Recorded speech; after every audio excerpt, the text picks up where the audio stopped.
Alright everyone. This video is long overdue, but my warriors, we will all be going over probably one of the most influential classic metal albums of all time. If you ask me, if you haven't heard of this, well, that's because you're not really a metalhead, so I don't want to hear it if you haven't heard of this album, okay? So why is this a classic important metal album, you may ask? Well, look at the fucking cover. First of all, look at the cover. It's very iconic. And Thor, of course, he is delivering that same metal warrior energy that is even more amplified than what he was doing on Unchained in 1983. So this album, 1985, 2 years later, and he doubled fucking down on the freaking ass kicking, okay? And why, you may ask? What is really so important besides the album cover being fucking iconic? Because it's Thor himself, Jon Mikl Thor with his hammer in a comic book like depiction with the most epic stance I've ever seen on an album cover. Well, let's see, this album has been influential in so many ways beyond just the look. The music, first of all, is very even though he started out in Canada, I would technically consider it US power metal. So it's very US power metal-ish, but it's not. It's also raw and rough sounding. So it's like Manowar, but it's not the same as Manowar. It's really not. In fact, Jon Mikl Thor came before Manowar by like almost a decade. He 7 years before 1980, when Manowar formed, he was already talking about muscle rock and incorporating an actual warrior ethos into heavy metal, thereby technically making him the father of true metal, which would be a story for another video. But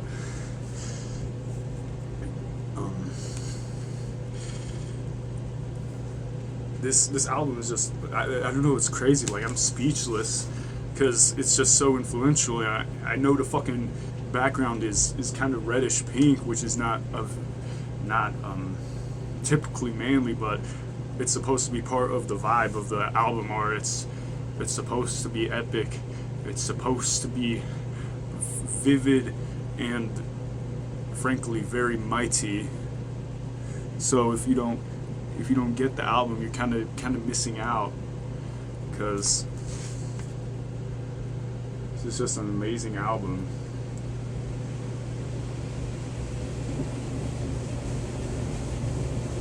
So yeah, so the actual track list. Have you ever? I didn't show the back cover yet, did I? Sorry, I'm fucking stuttering because I really don't know what to say, because this album just fucking it takes the fucking life out of me because it's so fucking good. But yeah, it's so fucking metal. It's so fucking 80s heavy metal. It's not glam, obviously, but it's more like just straight Manowar vibes, if you want a best comparison. That gives a Into Glory Ride vibes, kind of. But Thor came before Manowar, I gotta reiterate that.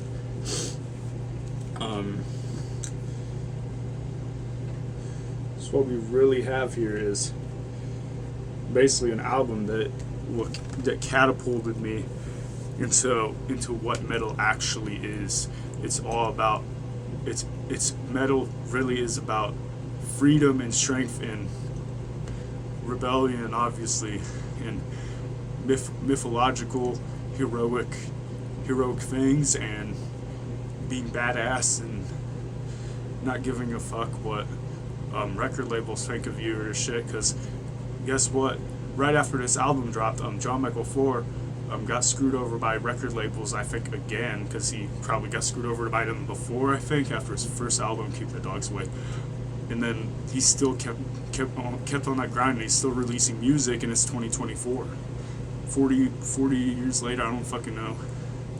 But shit, it's fucking crazy. And this album is just fucking amazing. It's really fucking amazing.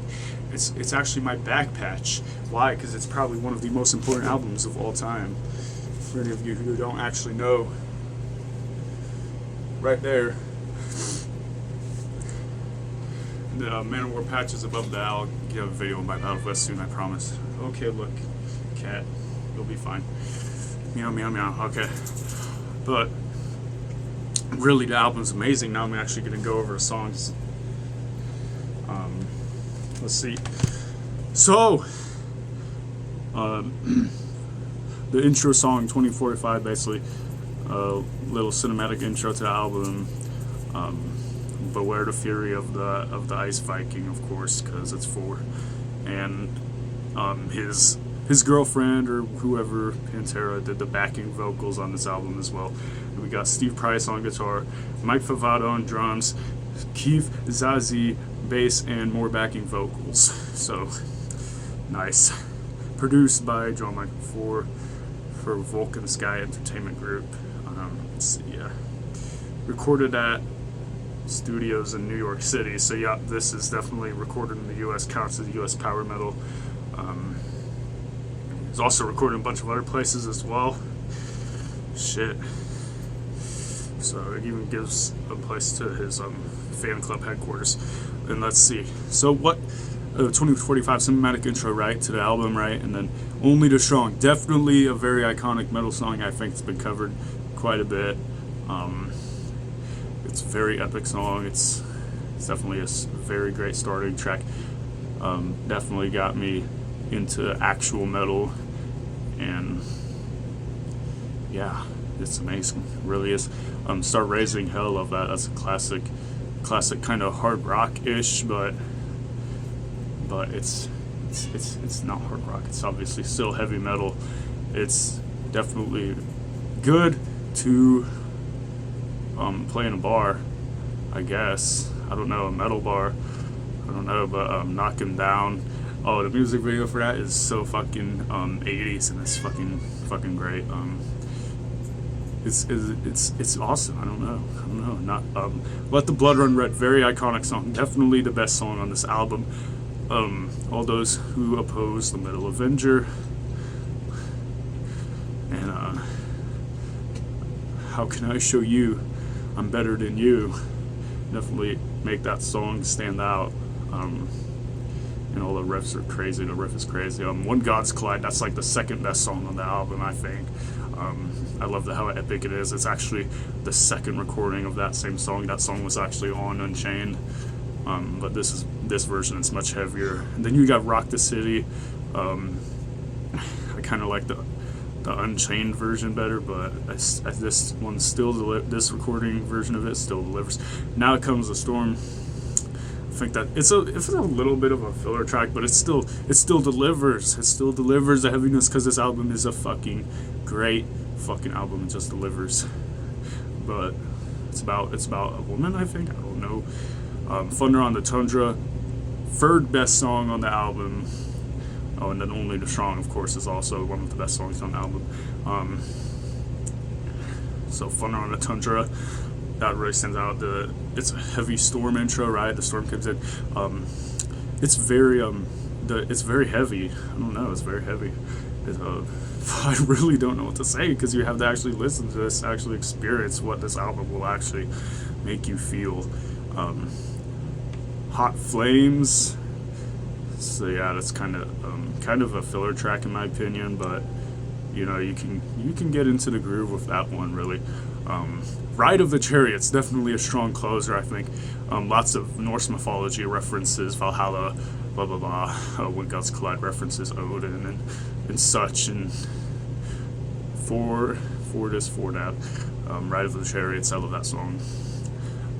Especially the version on this album. I mean, there's another version on his compilation called Ride of the Chariots and Thorology, but this version is better. And then I don't really know what to say, because this album is amazing. This album is fucking amazing. It's actually more like early Manowar, but on absolute fucking steroids if you actually listen to it. So that's Only the Strong for you. It basically inspired me more to be strong and to be more metal. And I mean, it can't be more straightforward than that. Jon Mikl Thor, he deserves a lot more credit than he's actually been given over his career, because he started the whole fucking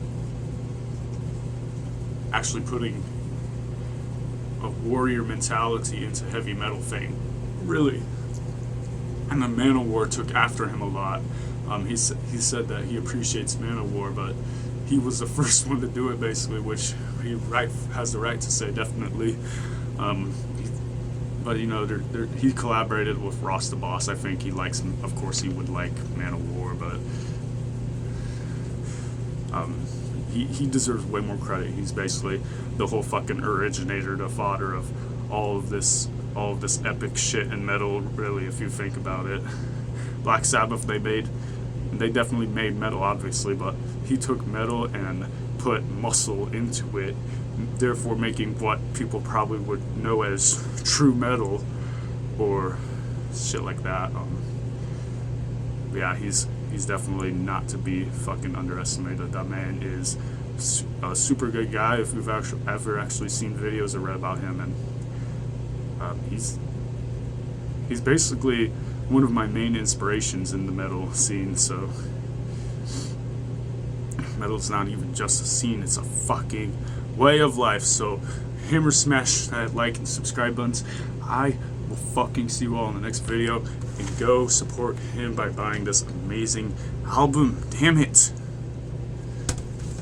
See you, warriors.